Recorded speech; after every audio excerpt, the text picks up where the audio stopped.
welcome back to another vlog. This is another set of propaganda cartoons. I decided it's been a little while since I've done these, so I thought, why not? Gonna move on a bit. We did a lot of World War II stuff in the last couple, and then there was like the Christmas anti-war stuff that I did. I figured for this, why not do early Cold War stuff? So, I'm going to be talking about a few different things. Those of you who watched the DuckTales reaction probably saw Susan mention I was reading up on CIA funding of cartoons. I am deeply unconvinced that they were actually involved in the specific ones I'm going to talk about today. We do know that eventually CIA did get involved in cartoon propaganda. It's pretty well-known fact that they provided the funding for the Animal Farm cartoon from the 50s. There was actually a major scandal in, I can't remember if it was 57 or 67, that found that CIA had been actually pumping quite a bit of money into the arts for the creation of propaganda. But the cartoons we're looking at are from late 40s, early 50s. The CIA was only founded in 47, so I'm a little skeptical that they had anything to do with these. Some people have floated that, but I think the official story of where three of the ones I'm going to be talking about are from, I think the official story is for all of them, but there's three that some people have talked about CIA involvement, but I think the official stories are perfectly believable. And the idea that the CIA was already doing this a year after its founding is a little far-fetched, especially given that animation takes a long time to make. So it would have been more like the first thing they did was start funding cartoons, which just doesn't seem reasonable for what was founded as a spy organization. So that said, I'm actually going to start out talking about a different cartoon from this time period.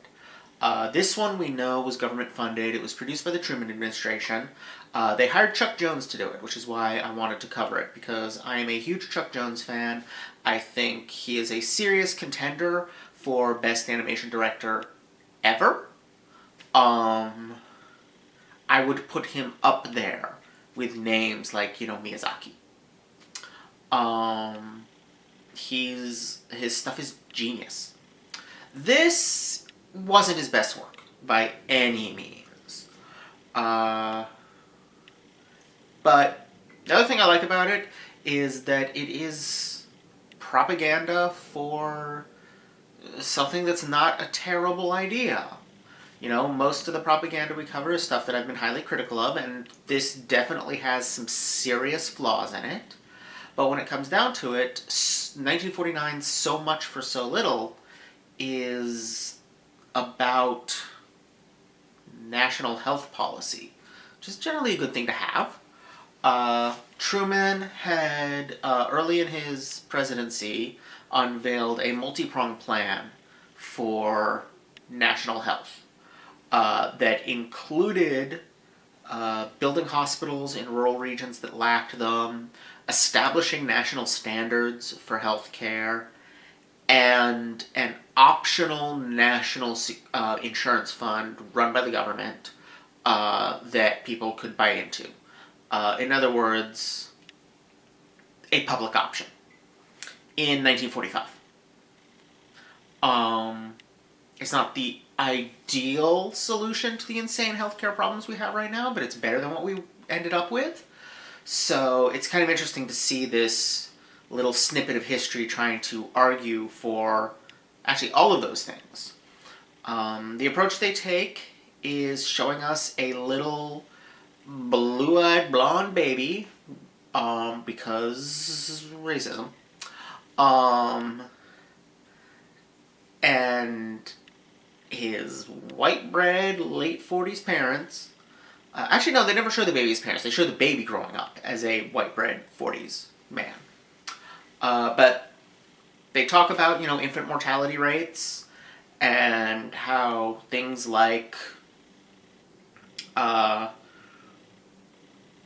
pollution, which is not really a word that was used much in the 40s, so it's not what they use, but they talk about how, like, open sewers lead to more disease, and sewage dumping leads to more disease, which is the same concept.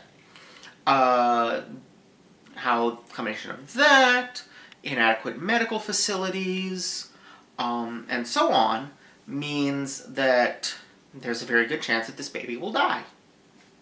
And so they go through like his whole life and all the ways in which he benefits from, a public health system, and then rewind back to the beginning and are like, oh, but he dies as a baby because we don't have that. It's pretty blatant. There's definitely some stuff in there that to modern ears is a little, when they describe the grown-up baby and his wife as, or I think at this point she's still his girlfriend, as healthy specimens. That's a little eugenicsy.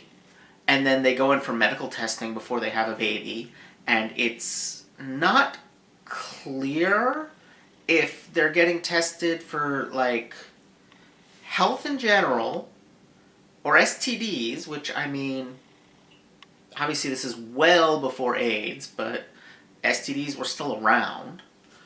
Or if they're being tested for genetic stuff. And if so, again, eugenicsy.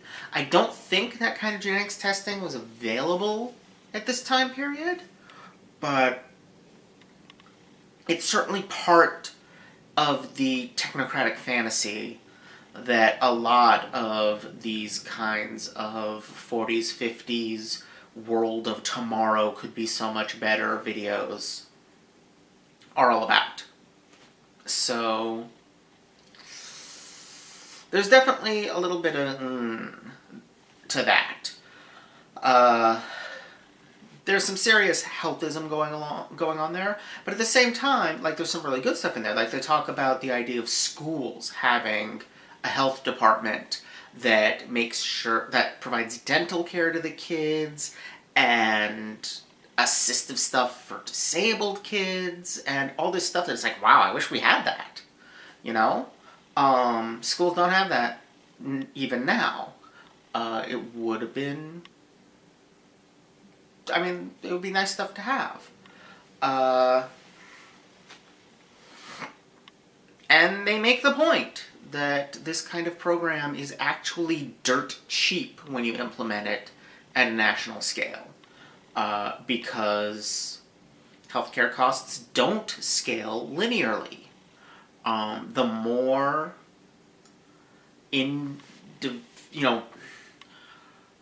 it's one of those cases where economies of scale apply. The more people you're working with at once, the less overhead per person you have. So it actually gets cheaper and cheaper and cheaper. It's the same reason that making, mass producing 1 million whatevers is often much cheaper per whatever than hand making 10.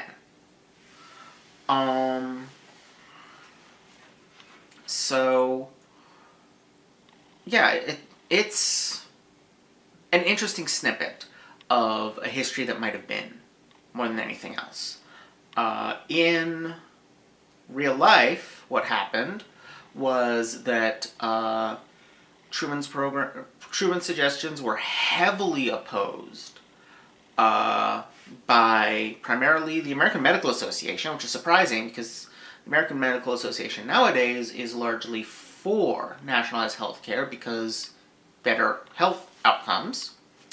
But at the time, The response was a lot of like, very familiar stuff. People being like, oh, this is socialism, which is communism, which is the enemy and bad. The usual reply to any social program that might possibly actually help someone. Which kind of brings me to the other 3 videos I watched today. These are all from the same source. A school, actually. Harding College, or Harding University, I forget which, in Arkansas, which is a Christian school that in the late 40s, early 50s, teamed up with the Sloan Foundation to produce a bunch of anti-communist propaganda. The Sloan Foundation is a charitable foundation founded and at the time run by, oh god, I'm blanking on his first name. But he was CEO of GM. And responsible for that whole GM making stuff for the Nazis thing. He, of course, in later years tried to claim that they knew nothing about what was happening and that investing in manufacturing for the Nazis in the late 30s was just good business. But, of course, that's always how it goes, isn't it? Big business and fascism tend to be natural allies. As do authoritarians of any stripe. And that does seem to definitely be the flavor of Christianity that Harding College was involved with. Nowadays, I believe it is considered a, like one of those far-right evangelical colleges. It's got a bit more history than some of the more recent ones, and slightly more of an academic pedigree, but by and large, it's Arkansas's Liberty University. Anyway, this is the thing that there's been some speculation I've seen about the CIA having been involved in producing these. I don't think that's true. I think a pro-fascist CEO with money to burn and an evangelical college whose president has made very clear that he is firmly pro-capitalist and has given lectures to that effect, by the time these were being started. Also, there's a whole thing where when integration happened, this same college president was firmly opposed to it and slowed it down significantly, even though the faculty and students were actually largely for desegregating the school. So, racist too. Pretty much everything you would expect from somebody making, capitalist propaganda in 1948. So, I looked at 3 videos out of the 9 total that the Sloan Foundation and Harding College made. They are 1948's Make Mine Freedom, 1949's Meet King Joe, and 1951's Fresh Laid Plans. And interestingly, the animation in them is slightly better than So Much for So Little, which was...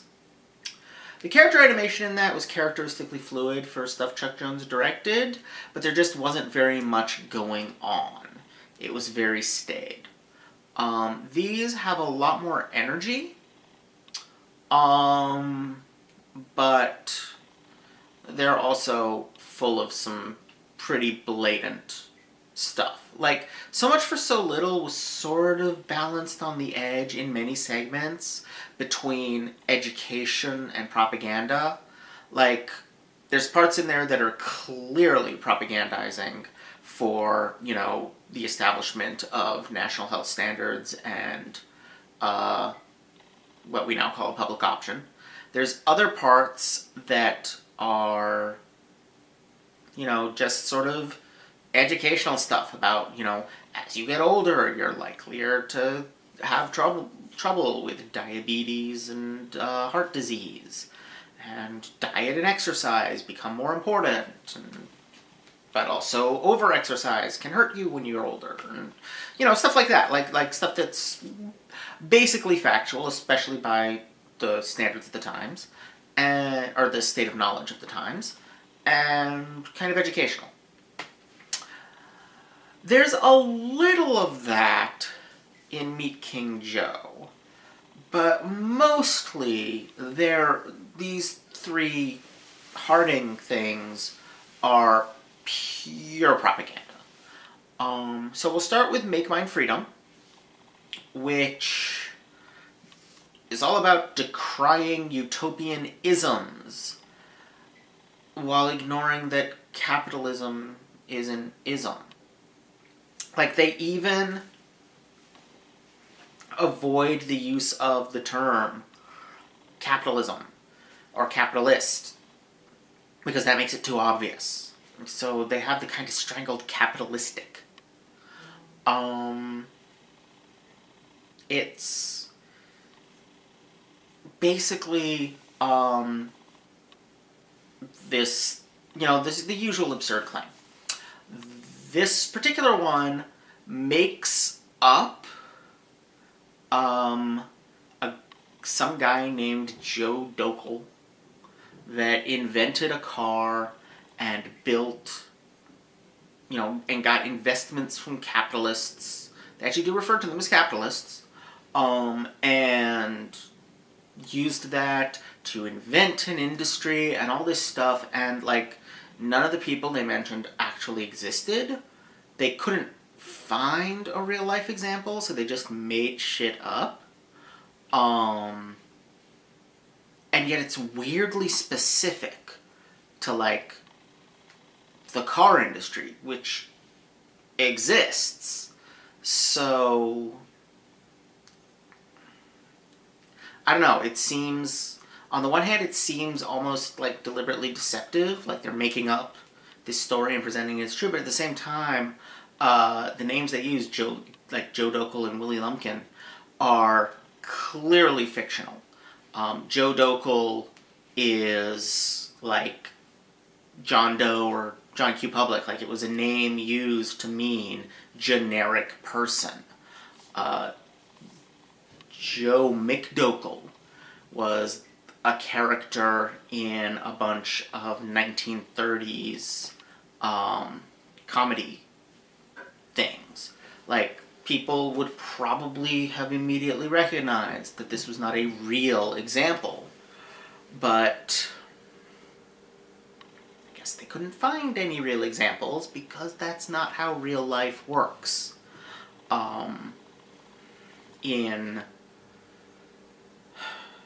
In real life, the people who lay out capital expect insane returns.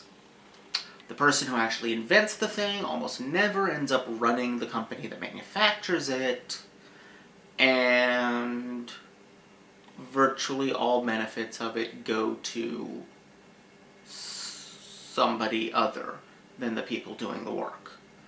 But that's capitalist propaganda for you. Meet King Joe is probably the most ridiculous of the lot. It's the narrator trying to convince a worker that he is the best and luckiest worker in the world because he's American. And they talk about stuff about how his grandfather had to work these horrible long hours, while glossing over that the only reason we have a 40-hour work week now is because of the labor movement. Or the fact that his tools cost money, and that money comes from investors who expect a return, and it's yeah, that's all well and good, but why do they expect their return to be more than the people doing the actual work get? And it tries to pretend that the relationship between management and worker is not inherently oppositional, which is something Make Mine Freedom does too. It ends with this call to unity, which is pretty much always really a call for knuckling under and accepting the status quo. Generally speaking, unity benefits the people who already benefit from how things are. It does jack and shit for the people who don't. And so that's pretty, it's not good. These are not good cartoons. They're not even good propaganda. It's not like, some of that Donald Duck stuff that's an entertaining cartoon if you can get past, the incredible jaw-dropping racism, or the war, or whatever it was. Oh, it was guns, I think, that they were having orgasms about. 51's Fresh Laid Plans is the last I watched of these because my tolerance was just deteriorating rapidly. And so it's the one that's freshest in my mind. And it's another nonsense scenario. To an extent, it makes actual sense. I'm not a fan of strong state control over stuff. Because I'm not a fan of states or cops or any of that kind of stuff. But, well, so what they show is an owl coming to this town of chickens and introducing them to planned economy because they're complaining that corn is too expensive. And so he starts introducing price controls and stuff, and everything falls apart because they put a limit on the price of corn, but then and pay subsidies to the farmer so that he can stay in business, and then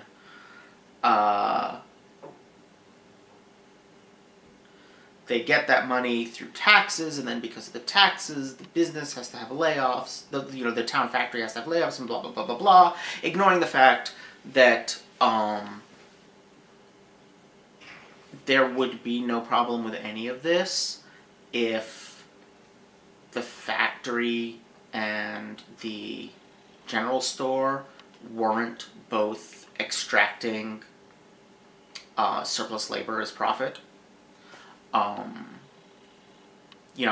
If it costs me, including my own salary and labor costs and equipment costs and everything, if it costs me, including all of that, $1 to make a widget,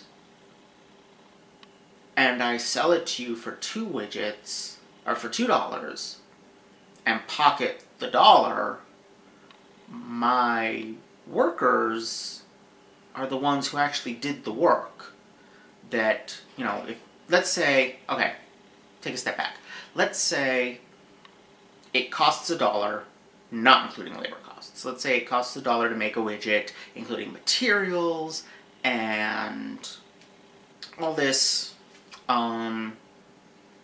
equipment and all that stuff. It costs $1 to make a widget.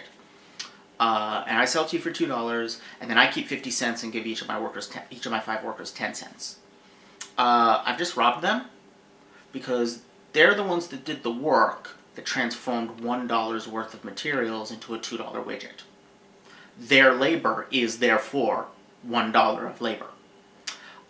Even if I'm contributing something to this company by arranging sales or managing stuff or so on and so forth, even then, it's hard to make a case that my labor raised the value of the widget by 5 times as much as any of those workers.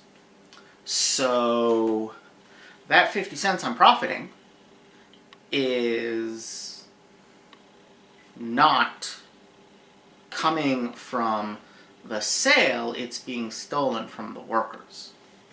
All profit is stolen from the workers. It's all, profit is surplus labor, and it's all generated by underpaying workers.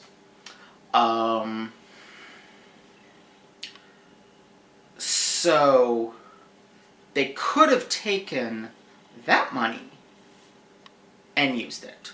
And there's even a scene where the owl talks about how in order to keep the whole system of price controls running, they're going to have to, take money from, they're going to have price controls and take money from every single person in this way and that way and this other way, and including profits. They do mention it, but in reality, all you would really have to do is redistribute the profits. Because by definition, the profits are the difference between the value of the materials and the value of the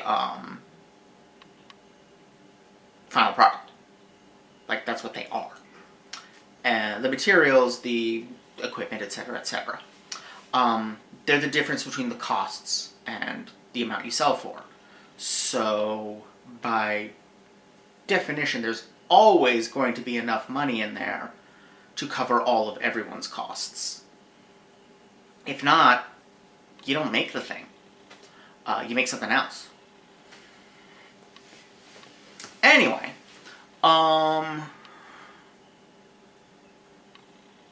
it ties in, like, it's a deliberate ignoring of that fact that, I mean, obviously all capitalism is built on ignoring that fact, but it's a deliberate elision that occurs in all three of these videos. In Meet King Joe, when they talk about, the investors expect a return on their investment. Okay, but why does the investor who did no actual work get back 1,000 times what any worker gets for the production of this stuff? And the answer is, well, they put in such a huge amount of money. Okay, why did they have that huge amount of money to put in the first place? Or they talk about, I forget if it's in Make Mine Freedom or Meet King Joe, they talk about having the freedom to work whatever job we want, except we really, really don't. You can't, unless, with very limited exceptions, you can't do much work that isn't part of your job. Like, our jobs take a huge amount of our time, so we're limited on how much work we can do outside of them. So really, your work is your job. I'm trying to find my water. It's down here. Which means you're not free to do whatever work you want. You're free to pick from the available job openings. What determines the available job openings? Ultimately, what the people who have money want. Who has the money? The rich. So really, you're free to work any job that the rich want you to work.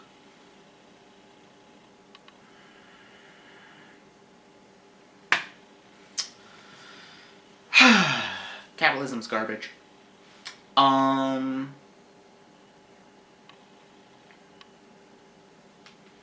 they talk all this shit about all these goods that make life better for everybody, except, honestly, like, we now have entire industries devoted to telling people how to get rid of their excess stuff. We have enough stuff. It's time nobody has anymore. And you can't manufacture time. You use time to manufacture all these goods. A good stops being very good when there's too much of it. That's what the law of diminishing returns is about. So, yeah. These three are basically, like, with one exception of a really racist caricature of a Chinese guy that shows up in, I think it's Meet King Joe? Might have been Make Mine Freedom. Those two are getting a little blurred in my head. With the exception of that, these were a lot less racist than the World War II cartoons, and they didn't have that weird orgasmic thing going on, but like, at least the World War II cartoons were about, like, fighting fascism. So there was some value to what they were campaigning for. These are literally about, hey, we know that the world in which we live is a nightmare, but stop trying to imagine ways to make it better. Just accept the shit that you have been handed, workers, because we're scared of you stirring up trouble. That's pretty much what these come down to. And they're honestly exactly what you'd expect from collaboration between a pro-fascist corporate billionaire and a Christian college. That's pretty much what it comes down to.